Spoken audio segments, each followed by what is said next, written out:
Anda akan disumpah terlebih dahulu. Saudara pengambil sumpah, silakan. Dua aku. Ikuti kata-kata yang akan saya katakan. Bismillahirrahmanirrahim. Demi Allah, saya bersumpah sebagai saksi akan memberikan keterangan yang benar dan tidak lain dari yang sebenarnya. Mohon sebutkan identitas Anda. Nama saya Ladifa Nur Patricia. Saya adalah adik kandung dari almarhum Berlin Sihombing. Saksi, apa hubungan Anda di dalam perkara ini? Saya adalah adik kandung dari korban, yang mulia.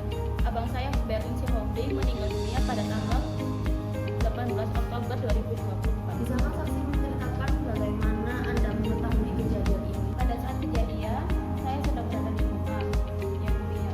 Kemudian saya mendapat informasi dari keluarga bahwa telah terjadi pembunuhan terhadap abang saya. Saya langsung berangkat ke rumah abang saya di Jalan Kongsi, Gang Family, Kelurahan Marinda, Kecamatan Patoba. Sesampainya di rumah, keluarga menyuruh saya untuk mencari tahu keadaan abang saya di rumah sakit Bayangkara. Saat saya tiba di rumah sakit Bayangkara, saya bertemu istri abang saya yang memberitahukan bahwa abang saya sudah meninggal dunia akibat ditusuk oleh terdakwa. Apakah saksi sempat melihat jenazah korban? Saya meminta izin kepada petugas rumah sakit untuk melihat abang saya di kamar jenazah. Saya melihat ada luka tusukan di bagian dada sebelah kiri abang saya. Apakah Anda mengenal terdakwa sebelum kejadian ini?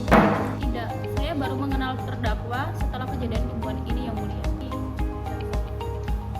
Apakah pekerjaan korban dari Sihombing? Abang saya bekerja sebagai tukang becak motor untuk mencari uang.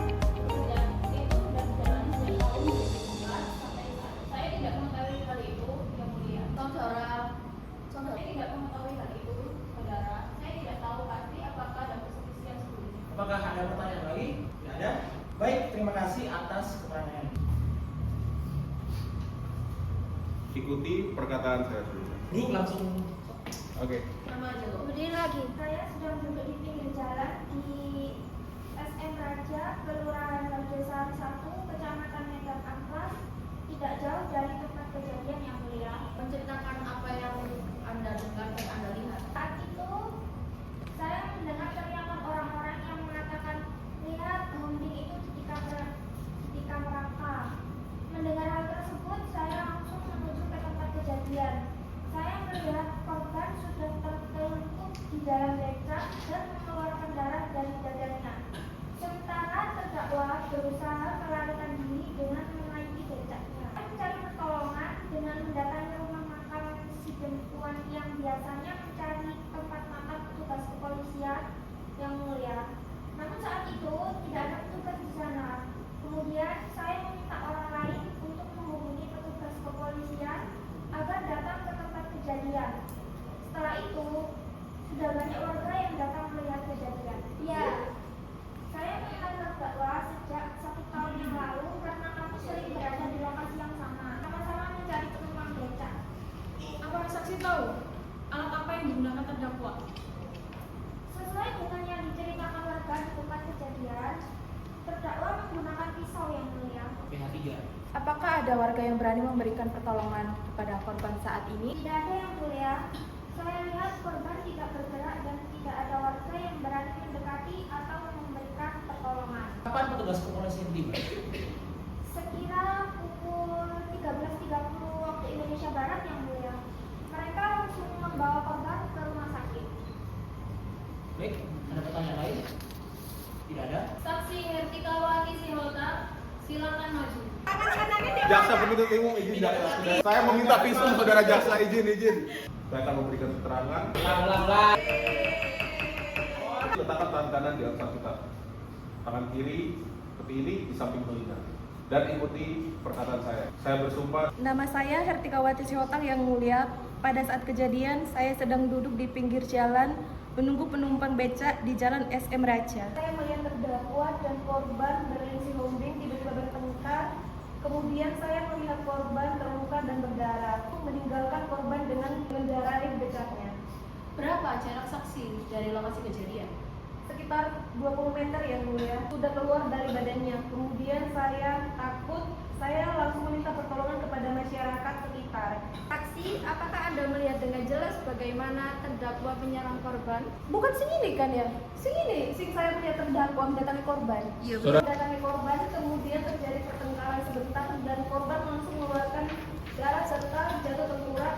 Namun karena jarak sekitar 20 meter, saya tidak melihat detail bagaimana cara terdakwa membunuh korban atau alat apa yang digunakannya. Yang mulia izin bertanya, silakan. Saksi. Langsung diulang aja yang saya tidak mengetahui itu. Baik, ada pertanyaan lain? Tidak ada. Sekarang kita akan mendengarkan keterangan dari terdakwa. Terdakwa Raka Aditya, silakan berdiri. Apakah terdakwa bersedia memberikan keterangan dengan sebut? Apakah terdakwa pernah dihukum atau tersangkut dalam perkara?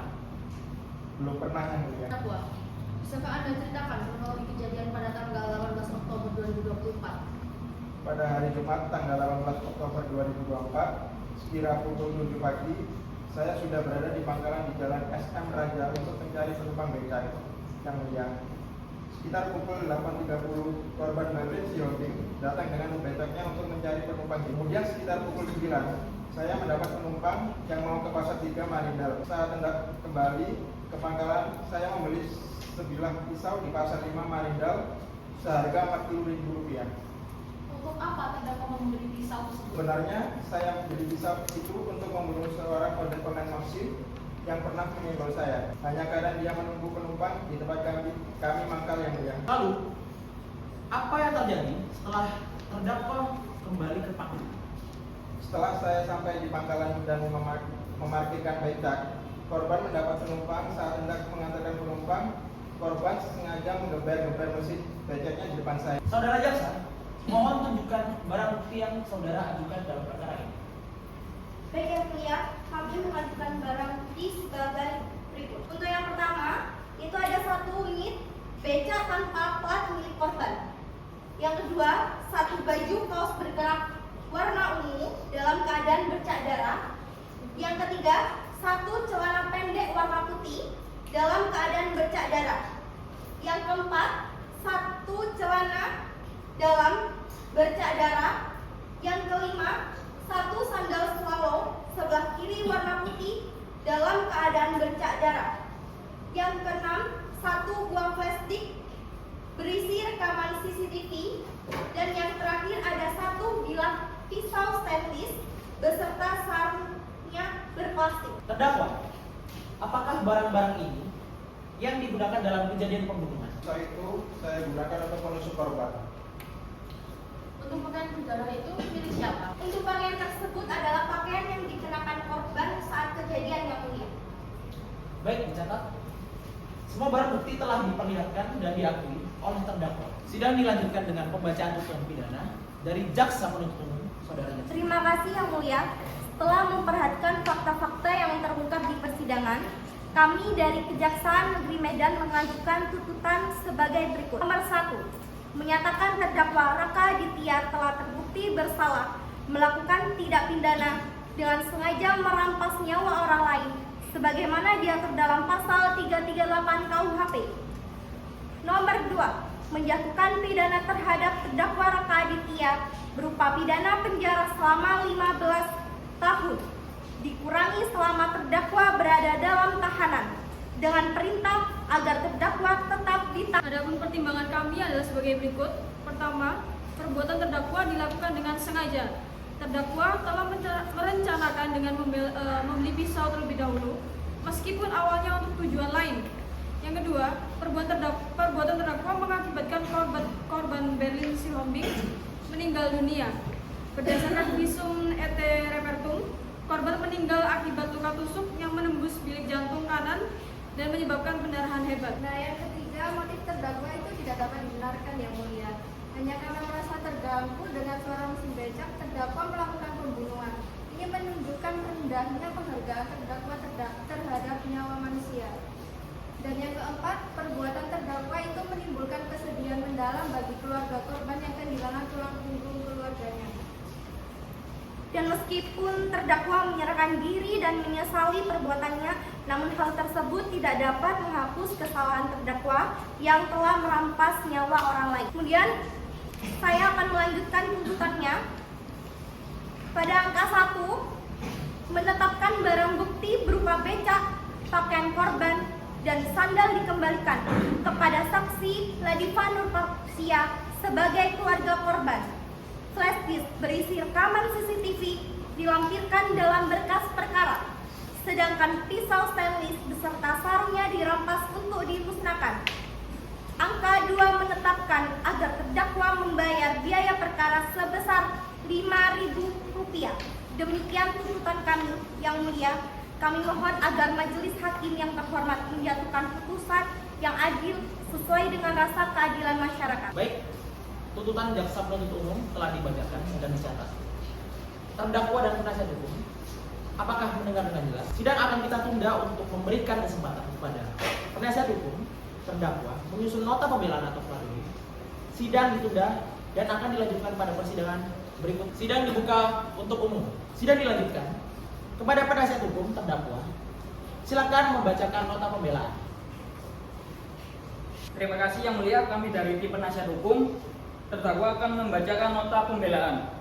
Yang Mulia Majelis Hakim yang kami hormati, saudara jaksa penuntut umum yang kami hormati, rekan-rekan profesi serta hadirin yang sedang berbahagia. Pertama-tama, perkenalkan kami menyampaikan penghormatan yang setinggi-tingginya kepada Yang Mulia Majelis Hakim yang memeriksa dan mengadili perkara ini. Tentang fakta hukum. Yang Mulia, dari fakta persidangan kami tidak membantah bahwa klien kami telah melakukan perbuatan yang mengakibatkan meninggalnya korban Berlin Siombing. Namun, ada beberapa hal yang perlu kami sampaikan sebagai pertimbangan. Pertama, klien kami tidak merencanakan pembunuhan terhadap korban Berlin Siombing. Pisau yang dibeli awalnya ditujukan untuk orang lain yang pernah menyenggol klien kami. Ini menunjukkan tidak ada premeditated murder atau pembunuhan berencana terhadap korban. Kedua, kejadian ini terjadi dalam keadaan emosi yang meledak setelah klien kami merasa terganggu berulang kali. Meskipun ini bukan pembenaran, namun menunjukkan bahwa perbuatan klien kami dilakukan dalam keadaan emosi sesaat, bukan dengan pertimbangan yang matang.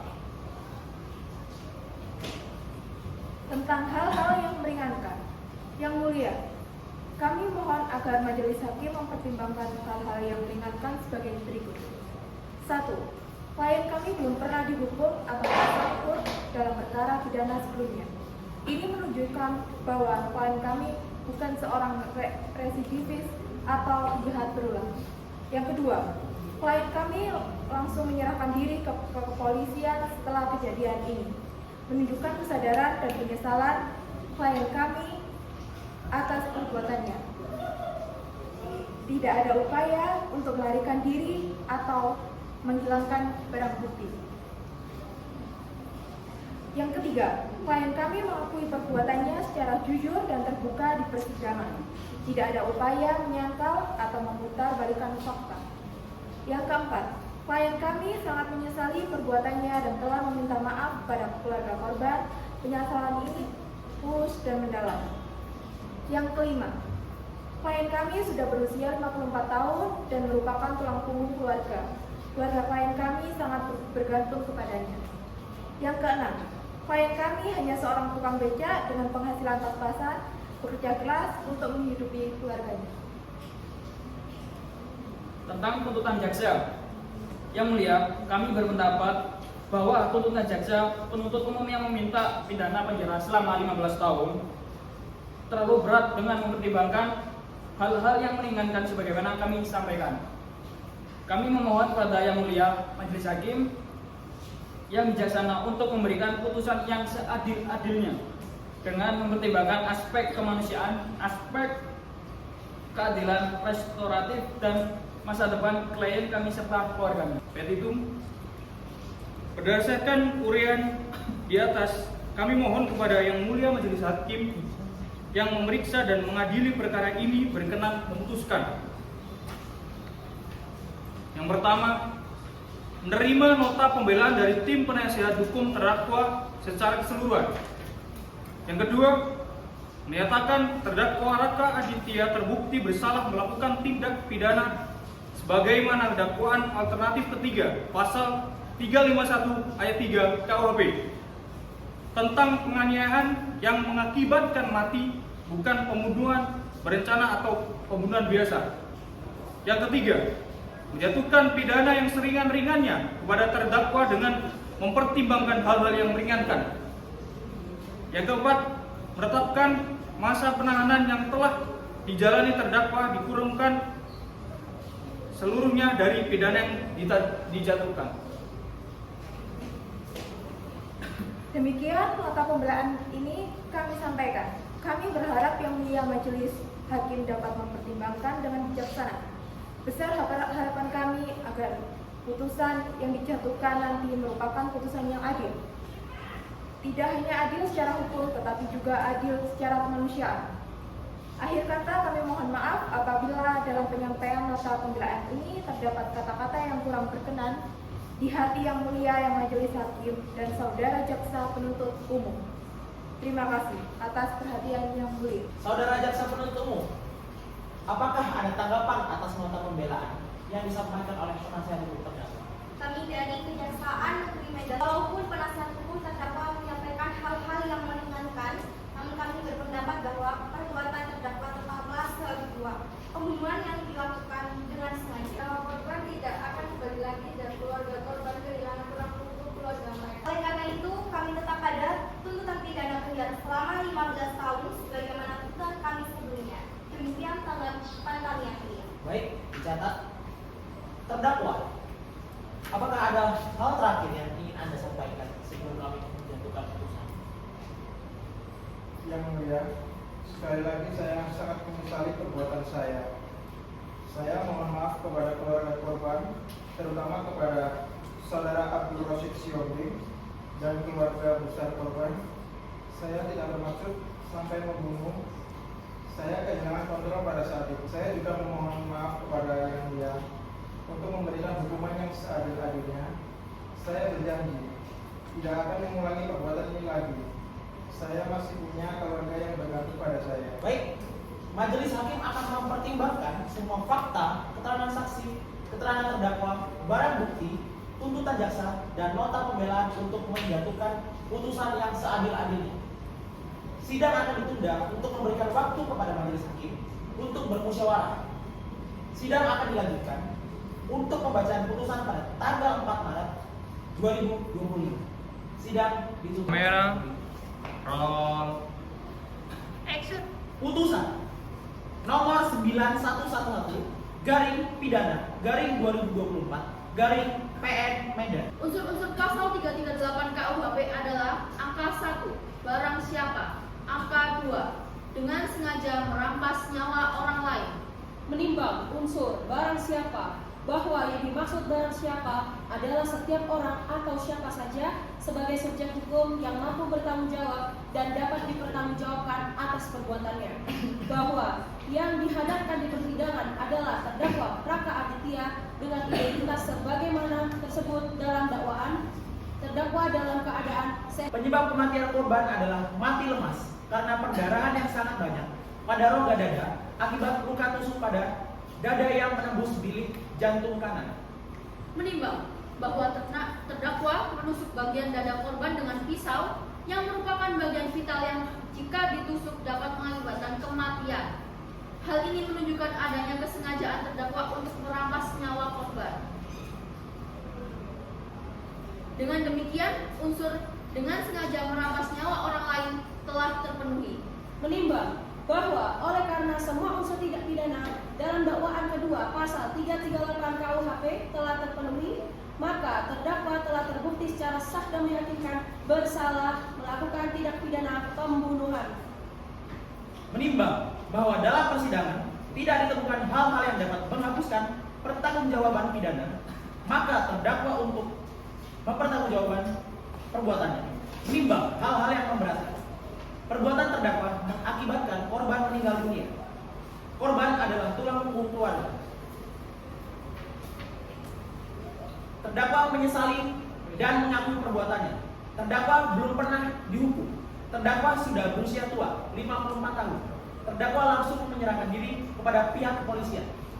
Menimbang bahwa dengan memperhatikan hal-hal yang memberatkan dan meringankan tersebut, Membebankan kepada terdakwa membayar biaya perkara sejumlah Rp5.000. Demikianlah diputuskan dalam permusyawaratan majelis hakim pada hari Selasa tanggal 4 Maret 2025. Terdakwa, apakah Anda mengerti isi putusan ini? Mengerti yang mulia. Terdakwa dan jaksa penuntut umum memiliki hak mengajukan banding dalam waktu 7 hari setelah putusan ini dibacakan. Apakah terdakwa atau penasihat hukum mengajukan banding? PH1 mau menganjur, PH1. Yang mulia, kami akan bermusyawarah terlebih dahulu dengan klien kami sebelum memutuskan apakah akan mengajukan banding atau tidak. Baik, saudara jaksa, apakah akan mengajukan banding? Yang mulia, mengingat tuntutan kami adalah 15 tahun, sedangkan putusan adalah 13 tahun, kami akan mempertimbangkan untuk mengajukan banding. Sidang dinyatakan ditutup.